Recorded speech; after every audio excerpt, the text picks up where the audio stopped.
সবাইকে আমার চ্যানেলে স্বাগত। আশা করি সবাই ভালো আছেন। আজকের ভিডিওর টপিক হচ্ছে শরীর জুড়ে জ্বালাপোড়া ওঠাবার একটা মরণ বান, যেটা কুকা পণ্ডিতের ইন্দ্রজাল থেকে নেওয়া। এই বানটা যদি কখনো কারোর উপর প্রয়োগ করা হয় তাহলে তার শরীরে জ্বালাপোড়ার সৃষ্টি হবে এবং এই জ্বালাপোড়াতে তার শরীরে ফুসকুড়ি উঠে যাবে বা ফুসকা উঠে যাবে, অত্যন্ত জ্বালাপোড়া করবে। যদি আপনি আপনার শত্রুকে শাস্তি দিতে চান তবে এই বান প্রয়োগ করতে পারেন শত্রুর উপর।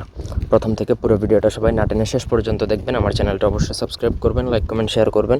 আপনারা যদি আমাদেরকে দিয়ে কোনো ব্যক্তিগত কাজ বা তদবির করাতে চান সেক্ষেত্রে স্ক্রিনে দেওয়া নাম্বারে সরাসরি ফোনে বা হোয়াটসঅ্যাপে যোগাযোগ করে যে কোনো কাজ করাতে পারবেন দেশে বা দেশের বাইরে থেকে।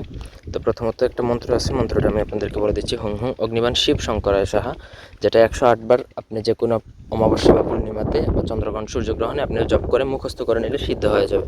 সিদ্ধ হয়ে যাওয়ার পরে আপনি যখন তখন এটা প্রয়োগ করতে পারবেন। এটা প্রয়োগ করা যায় শত্রুর ব্যবহৃত কাপড়ের উপর। এই মন্ত্রটা আপনাকে লিখতে হবে, ব্যবহৃত কাপড়ের উপর মন্ত্রটা লিখতে হবে জাফরান কালি অথবা কুমকুম বা গুরুচন কালি দ্বারা লিখবেন। লেখার পর সেই কাপড়ের উপর আপনাকে এই মন্ত্র একবার পড়বেন, একটা ফু 108 বার পরে আরও 108টা ফু দিতে হবে।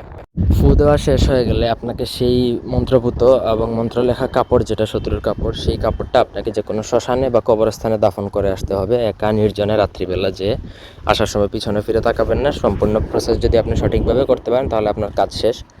এটা কাজ করে আসার পরই কিন্তু চালানটা লেগে যাবে শত্রুর উপরে। আসার পরই দেখবেন যে শত্রুর জ্বালাপোড়ার সৃষ্টি হয়েছে তার শরীরে, আপনি নিজেই দেখতে পারবেন। এই ধরনের বান অন্যায়ভাবে প্রয়োগ না করাই ভালো। ভিডিওটা আমি শিক্ষার স্বার্থে দিচ্ছি। একান্ত যদি আপনি অপারগ হয়ে যান তখন আপনি এটা প্রয়োগ করতে পারেন। তো এই ছিল আজকের ভিডিও। ধন্যবাদ সবাইকে আমাদের সাথে থাকার জন্য। আল্লাহ হাফিজ।